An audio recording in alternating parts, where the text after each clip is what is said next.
we're starting talking about age in some manner, and like I think a consensus that's come from this show is that youth is hard on the young. You know, there are all kinds of reasons that it really shouldn't be, and they're largely social and cultural forces, right? But like it is. It's actually very hard. And I mean, you know, you and the entire Brat Pack was established on that kind of storytelling. You know what I mean? Like so many. Yeah.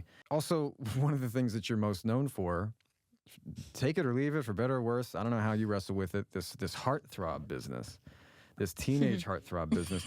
I mean, did you ever have an awkward phase? You know? Oh, did I ever have an awkward phase? I would bet you did, but some might not think so. I would bet you didn't. No, I did, because I was super pretty. I mean, I look like I can imagine. Dude, I look like fucking Brooke Shields. Yeah, you still do. No, like Google me at 15. Okay. I look like if Brooke Shields had a Farrah Fawcett Majors haircut. Yeah. Right.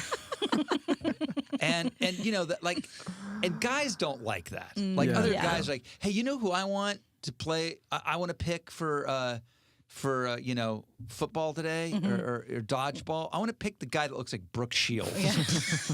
So the guys aren't down with that at all. Yeah. And the girls aren't down with that. Really? No, they're like, they want, like, you know, yes, as they still do. They want bad boys, which I later learned how to become. Got that lesson loud and clear.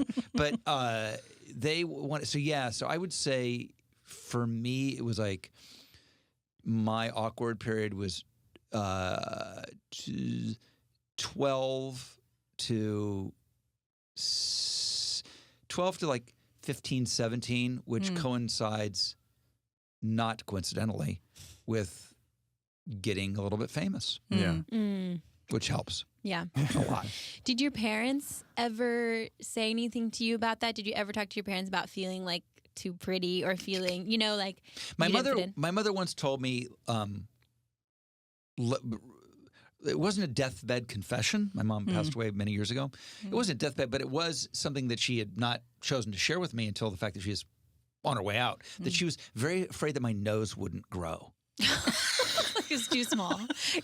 Yeah. She was a little triangle on your face. She was like, you have a perfect little nose. Aww. And I was just hoping it would grow. So cute, Rob. She makes me laugh. Yeah, that's really sweet. That's really sweet. And by the way, thank you, Mom, for not sharing that with me. At an impressionable age. At an impressionable weird age. phobia. Yeah. And can you tell us a little bit more about your tween self? Like, what were you like? What were you into? Just describe yourself at that age. I was in school. I was a pleasure to have in class, which also didn't do me any favors. Yeah, with the friends. Yeah. Now the cool kids, you know, in the back of and by the way, the back, for whatever reason, the back of the bus was the cool place. Oh, yeah. Same. I was always sat in the front row of everything I ever went to. Always raised my hand. My mom was an English teacher, so maybe I got it from that. So not cool. Took school pretty seriously. Wasn't good at everything, but was like, I could never get, like, guys, we're gonna ditch on Wednesday. I was like, ditch. It was like we're gonna murder somebody on Wednesday. I was like, no way. Like I literally could not. I ditched once in my entire life. Wow. And I just was that guy. What did you do when you ditched that one time? I finally got it. I was like in 8th grade and was just starting to feel cool. And like a bunch of the cool kids were going to La Costa Beach Club, where they were going to play beach volleyball. And so... Were there lots of Germans? Yeah, I was going to say. What was that? Yeah. Maybe that's better. That's better. Yeah. I was doing my Arnold impersonation in the car, and it's just...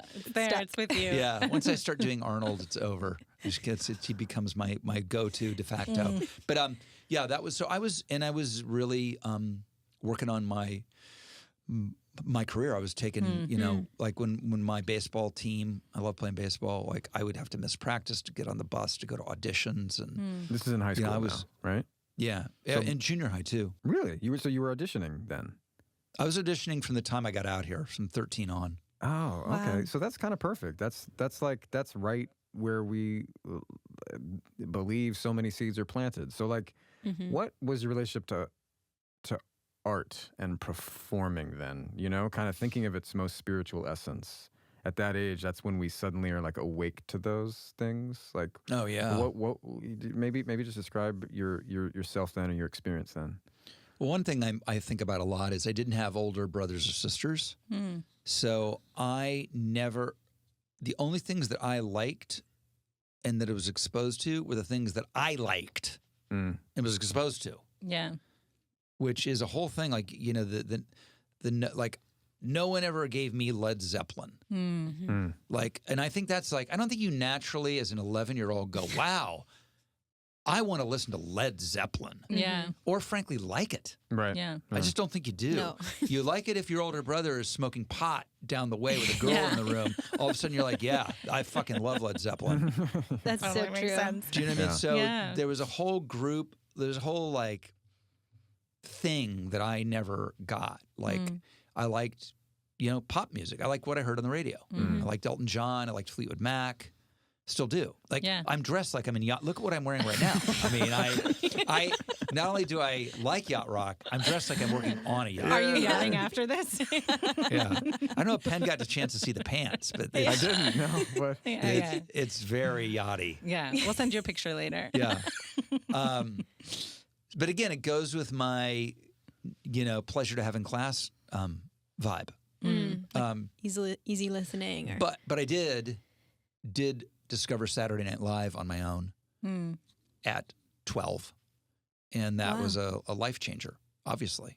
Yeah. For me, because, you know, I ended up working in that world and hosting the show a bunch and doing all those movies that were, that had their genesis on SNL. Totally, yeah.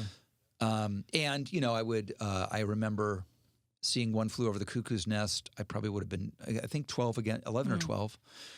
And being so blown away that I saw it 11 times and took a tape recorder into the movie theater and taped it. Whoa. What about it really like spoke to you? Yeah. Bootlegged it. What about it was like so impactful to you? I mean, probably the performance. I mean, listen, there's a reason that it swept every category in the Oscars for the first time in, you know, I didn't realize it was the first one. It was the second time it had ever happened. Wow. So it's funny, my taste in that was super sophisticated, music not so much, but in terms of movies and TV, I knew what I liked really young, and it formed who I was, who my heroes were.